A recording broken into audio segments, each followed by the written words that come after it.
Saudara, saat ini kita sudah bergabung dengan Kepala Pusat Riset Kebencanaan Geologi BRIN, Adrin Tohari, melalui sambungan virtual. Selamat malam Pak Adrin. Pak Adrin, dari informasi yang diterima BRIN, hingga saat ini pergerakan tanah masih terjadi tidak di Tegal? Ya, terima kasih. Jadi kalau menurut pengalaman kami meneliti tipe gerakan tanah yang terjadi di Tegal, banyak juga yang sudah terjadi di beberapa daerah seperti di Brebes, di daerah Sirampok, itu akan terjadi dalam jangka waktu yang lama. Karena apa? Karena tanah yang bergerak itu masih ada di daerah sumbernya, tidak meluncur ataupun mengalir jauh dari sumbernya. Jadi dia akan terus mengalami pergerakan, rekan-rekan yang sudah ada akan semakin membesar, kemudian akan terbentuk nendatan, tanah-tanah ambles gitu ya. Itu yang akan menyebabkan kerusakan di infrastruktur jalan, rumah, ataupun bangunan-bangunan lain yang ada di sekitarnya. Jadi sangat penting sekali ini masyarakat mewaspadai dan juga segera melakukan evakuasi yang sudah dilakukan sampai saat ini. Oke, dari data ilmiahnya pergerakan tanah ini diprediksi akan berlangsung berapa lama? Dan jika Anda tadi menyebutnya masih ada terus pergerakan, apakah ini artinya lingkupnya akan meluas dan juga melakukan pergeseran ke luar wilayah Tegal? Ya, jadi selama musim hujan berlangsung ya, apalagi hujannya cukup lebat, kemudian durasinya lama, ini pergerakan akan terus terjadi ya sampai dengan nanti periode di mana curah hujannya semakin reda dan durasinya semakin pendek. Nah, adapun area yang akan terdampak itu sudah dibatasi dengan kondisi sekarang, tidak akan dia memberikan dampak ke daerah di luar dari Desa Padasari, karena kalau menurut hasil dari kajian saya menggunakan Google Earth, ini saya curiga daerah Desa Padasari itu berada di daerah bekas longsoran purba. Jadi longsoran yang sudah terjadi zaman dahulu kala ya, mungkin ratusan tahun yang lalu, yang kemudian sekarang terbentuk topografi daerah Desa Padasari, dan sekarang ini gerakan tanah purba itu terreaktivasi, kembali bergerak. Kenapa dia kembali bergerak? Karena tentunya karena kondisi geologinya. Di situ ada batu lempung yang mudah sekali bereaksi dengan adanya perubahan cuaca. Katakan dia kering, kemudian mengalami pelunakan ketika hujan lebat sekali. Kemudian juga karena sudah terbentuk bidang gelincir di bawah permukaan tanah. Oke. Artinya ini karakteristik tanah yang Anda sebutkan tadi hanya berada di wilayah Desa Padasari saja, atau bisa ke daerah lain ini yang dari bekas longsoran?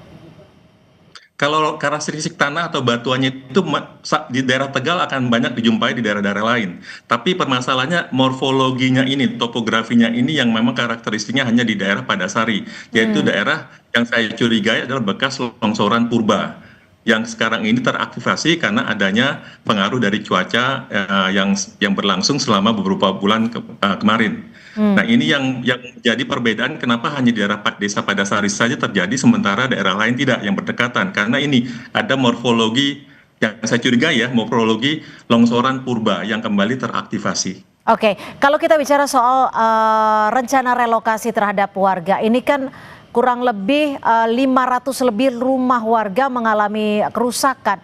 Lalu apakah BRIN juga diajak untuk berdiskusi relokasinya akan ada di mana nanti?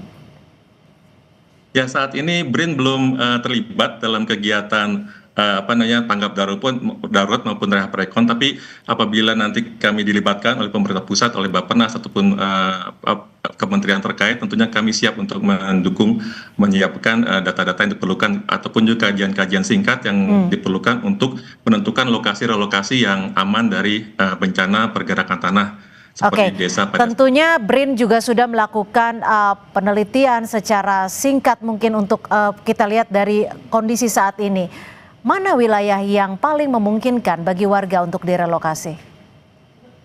Kalau misalnya mencari daerah yang aman, tentunya tidak bisa dilakukan kajian berdasarkan foto udara ya, tapi kita harus melakukan kegiatan pemetaan geologi, kemudian juga kita harus melakukan pemboran untuk mengetahui kedabalan lapisan tanah, apakah ada bidang gelincir di daerah itu. Jadi kajiannya walaupun singkat tapi harus komprehensif, dan itu harus melibatkan berbagai macam disiplin umum seperti geologi, kemudian geologi teknik, teknik sipil, dan juga mungkin hidrobiologi. Jadi data-data itu yang penting dan diperlukan untuk menentukan apakah daerah lokasi itu nantinya aman atau tidak dari bencana gerakan tanah. Oke, ini kan dari informasi sementara disebutkan bahwa hunian sementara ini disiapkan dari kawasan Inhutani kalau tidak salah ya. Apakah ini layak bagi warga untuk hunian sementara dan aman?